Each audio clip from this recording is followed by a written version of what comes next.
Hi, this is Cayden from VIA Value Investing Academy. In the next couple of minutes, I'm going to share with you why most people lose money investing and why a small amount of people make money in investing.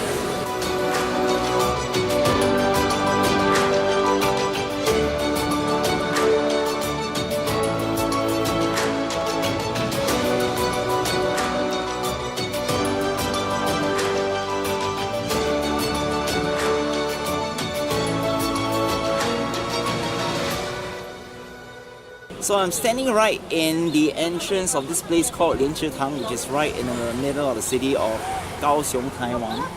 So I'm going to answer one common question about why most people lose money in investing and why a small amount of people make money in investing.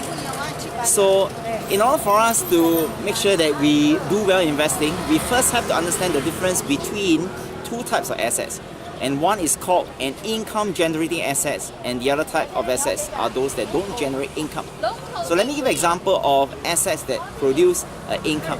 For example, if you buy a property and then you rent it out, rent the room out or the entire house out. Now these are assets that allow you to generate income.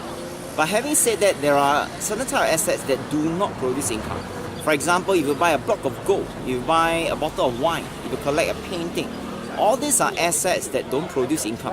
But it doesn't mean that they are bad assets or it's a wrong thing to do. So in order for you to know which one works best for you, let me ask you a couple of questions. So let's say you have $100,000 today and you buy a block of gold which weighs 10 kg. You place this block of gold inside your safe and leave it there for the next 20 years. So 20 years later, you take this block of gold out. And let me ask you a question. How heavy is this block of gold?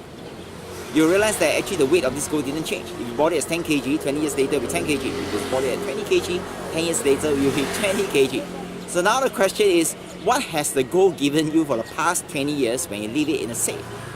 In fact, it gives you absolutely nothing other than a layer of dust. Of course, some people may argue that, hey, when I leave the block of gold in a safe 20 years later, the price of this gold may go up. I may make money by buying low and selling high. But the question is, how do you know whether the gold price will go up 20 years later? So the only way to know is 20 years later, which is pretty dangerous, isn't it? Because if 20 years later the gold price didn't go up, in fact, you're just wasting 20 years of time and you're wasting money because there is opportunity cost to it.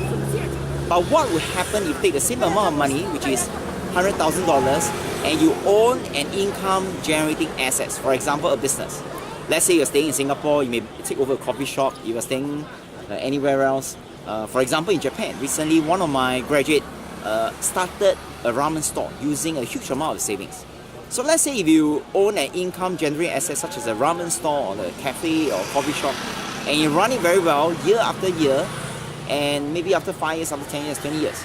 Now you realize if you run it well, there's a high chance that one of your coffee shop, one your cafe or one your ramen store may become 2, and this 2 may become 3, 3 may become 4. And not only it will grow as the years go by. Now, every single day, this cafe, coffee shop, this business gives you some form of income. And this kind of assets are known as income generating assets.